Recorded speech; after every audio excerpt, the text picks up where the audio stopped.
Hey guys, Brian here for Ginger Prime, and over the last couple days, especially after the recent leaks about changes that might be coming to Twitch, I've been asked a lot about the YouTube streaming experience. Should they migrate from Twitch to YouTube? And so I thought I'd spend some time today actually talking about it, both in terms of strategy, but also in terms of the tools that you have available. Now, we are also told that over the course of the next couple of weeks, that YouTube gaming and live streaming is going to get a lot more tools. So I might have to do a follow-up video to that. If you guys need more information about streaming and getting started, feel free to subscribe and ask me any questions in the comments or hit me up over on Discord. I'm happy to help you get started and get you going on your own content. But that all being said, I want to talk to you guys today about the tools themselves. Now, what do I know about all this? I am a Twitch partner through Work to Game. In fact, over here, you can see my friend currently live streaming over on Twitch. This is the Twitch dashboard. There are some major differences in tools of what Twitch offers and what YouTube offers. And as you stream over on YouTube, some of what I show you today might not be available for you minute one, but these are some of the features that they have been rolling out. And even if in 2 weeks they add in a whole bunch of features that bring it more in line with what Twitch is offering, note that it might not be available to everybody, but I'll be sure to cover those features and tools for you guys in depth. My preference ends up being is I actually enjoy streaming on YouTube way more than I enjoy streaming on Twitch. However, Twitch does have a lot of really great features and tools. And so my answer from a strategy perspective is that multi-stream as long as you can. If you go and get the affiliate status, or if you are a partner, they limit you. Twitch is the only platform that makes streaming content exclusive up for 24 hours. And then after that, they say you can take it anywhere you want. YouTube, Facebook, whatever like other platforms exist. I know TikTok is coming online. They don't have that level of exclusivity. And I think that exclusivity ultimately might slow you down as a content creator. I'm not going to tell you what to do. Congratulations on getting affiliate or partner. That work in and of itself deserves a congratulations and a merit. However, if I had the preference, I would stream in all areas of the internet, because everybody's going to have their preferred choice. And I think choice is a beautiful thing when it comes to gaming and everything that we've got at our fingertips. But all that being said, all that out of the way, thanks guys for joining me on this video. Let's talk about the tools that are available to you on YouTube and YouTube gaming specifically. First and foremost, you can see here the streaming dashboard. You have to schedule streams, and I highly recommend that you schedule streams, and there's a lot of key reasons. Now, you can hit schedule stream when you go into your dashboard, click on manage, or by default, that's where it goes to for me. You would click schedule stream. You can, after you start streaming, copy your previous stream. So let's say I want to stream Elden Ring, which I do. Hopefully I'll get a Elden Ring stream in this week. I can actually say reuse settings. It's going to copy everything verbatim that I've had before. And then I can go through and select various things. You can pick the category, which you want to pick on gaming as a gaming creator. You want to pick your game. You want to set your thumbnail. You can use the same thumbnail for all your streams, but I would highly encourage you to at least have some variability in your thumbnails so that when somebody goes to look at your YouTube page, it doesn't look like it's just all one piece of content. That will be confusing. So at least have some variability, either in color or position. You don't have to go like all out to create the most insane thumbnails, and hopefully we see YouTube continue to address that. You can put it in various playlists. You can also set whether you are made for kids or not. I would encourage you to click on show more, and then you can say whether the stream contains any kind of paid promotion if you're being promoted to do that. You can put in your various tags. You can say where you're streaming from if you desire. You can talk about your holding of your potential comments, and you can even add a fundraiser for it. I'm going to go ahead and click on next, and then it comes to the question of monetization. Here's one of the biggest frustrations I have over on Twitch. When I stream, and typically I stream Fridays like around 4:30 p.m. in the afternoon over on Twitch, I have I have Twitch constantly breathing down my neck about advertisements. You need to run some ads. You need to run some ads, because pre-rolls, I think, overall hurt you on your stream. And so I'm not a fan of pre-rolls. And what I do whenever I stream on YouTube is I turn off all skippable video ads and non-skippable video ads. I don't want an ad playing at all when I'm live. I don't view live as a money-making opportunity. I think of it as kind of a community night. You can completely have a different view of it, but I don't want anything interrupting that. I want to hang out. I want to talk to you guys about video games. That is the goal. And so I turn off those type of ads because I don't want you getting an ad. I don't need you to be interrupted.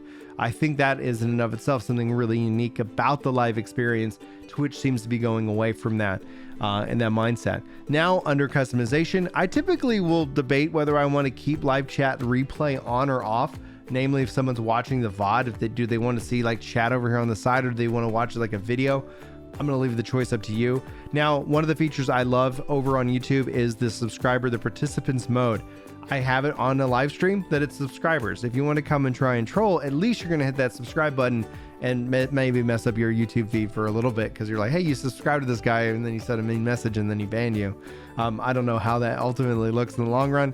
You can also have a couple different options in terms of your timing. Now, subscribers on YouTube, this is where things get tricky, are just your followers. So if you're used to Twitch nomenclature, this is not the paid level. This is just the free level. And so I say for me that I just care for that as long as you're following the channel, yeah, come and chat, come hang out.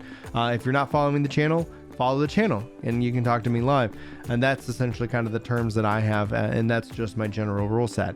You can also set it to members only. That's the paid level. That's the YouTube, that's the Twitch sub level. The members level is the premium level. And I tend not to do that, but maybe I should do like a members stream or something like that in the future. You can turn on slow mode. And here's where some interesting features are being added. You have this concept of redirect. Right now, you have to have something like a premiere or something scheduled to redirect it to. And redirect is something I would highly encourage you as a feature to use. For example, let's say you had a video and you wanted to premiere it. You have a live stream, and then you could live redirect into that premiere, thus bolstering your views and the performance of the video itself. The same thing kind of goes to a trailer. You can have any kind of trailer that's under 3 minutes set. That way it will play when anybody comes in before the video. One of the things over on Twitch is you might see kind of a going live countdown screen. YouTube handles that for you. So I usually have like a trailer, or you could do some kind of, hey, just introducing whatever the content that you're making or planning on making there in the trailer section. And then essentially when you go live, you're live. So if you hit next, then you can sit here and say whether it's public. I like to schedule my streams in terms of private until I'm actually ready to go live, because namely at the end of the day, like my life can be kind of hectic. This is where Twitch, I think, does have the edge, because they can literally, like, you just go live and you can count it down or what have you. Here you do have to set a time. People will show up, and if you're late, you can adjust the time. So I'll show you that here as well. So let me go ahead and get that scheduled, and it's going to create the stream. And now here I am in my stream dashboard on YouTube. So what I turn off, if you have the ability, I turn off enable auto start and auto stop. So let's say if I was in OBS, for example, where'd my OBS go? As he thinks in real time and live recording. Probably just search, because I don't know why I can't see it. OBS Studio, like I opened it. It took me a second, but I found it.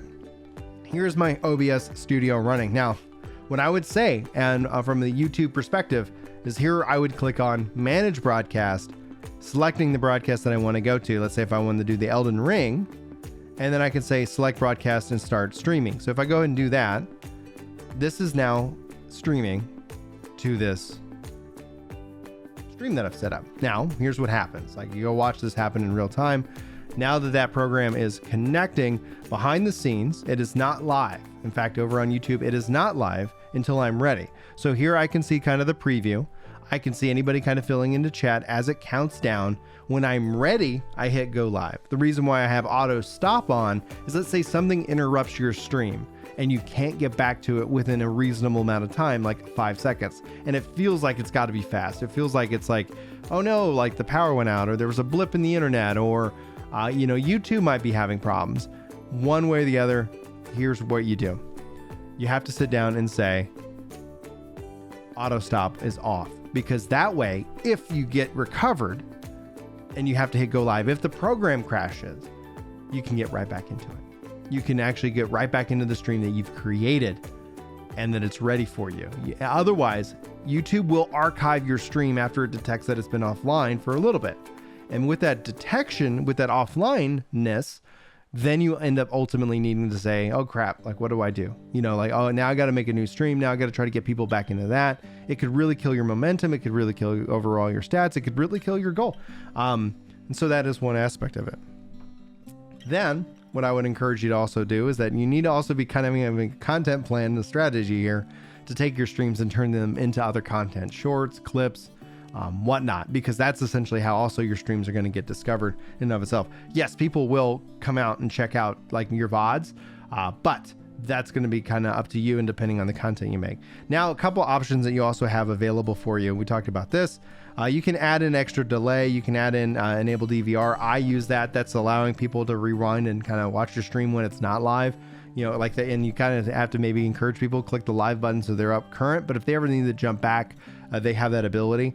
You can say unlist your stream once it goes and once it's done, which makes it to where it's viewable if you have that playlist option, but it doesn't necessarily fill up their feed. I really hope YouTube kind of gets some cleanup on this, because I think having a videos tab and a live stream tab would ultimately solve the problem of and that way you would never have to unlist anything that you don't want. Now, I typically stream in low latency. You can stream in ultra low latency, but it does change some of your values, and you can go ahead and set that listed right here. It's going to say live streaming is in the middle right now. Let's go ahead and say finish.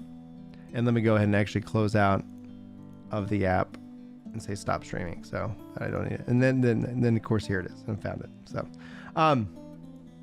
So we'll jump back in here. A couple other options under the analysis, under viewer activity and stream health. You can see a bunch of different data, but you can also go up here and click on the edit, and you can jump back into the customization. You can click in the monetization as well, and you can change any of these details and these values listed here. So that's something that I would point you to when it comes down to it. So again, you would hit go live when you're ready. One thing I will, and I do actually appreciate about this, let me go ahead and move my camera just a little bit. Let's say I want to put in a test note. This is an example note or a comment. You can actually come up here and you can say pin. So if you wanted to highlight something from your stream, you can pin a comment. That way everybody can see it. Let's say you are multi-streaming. Hey, I also stream over on Twitch. You're using YouTube and Twitch to promote and cross-promote your type of content. And then hopefully that ultimately ends up being very helpful.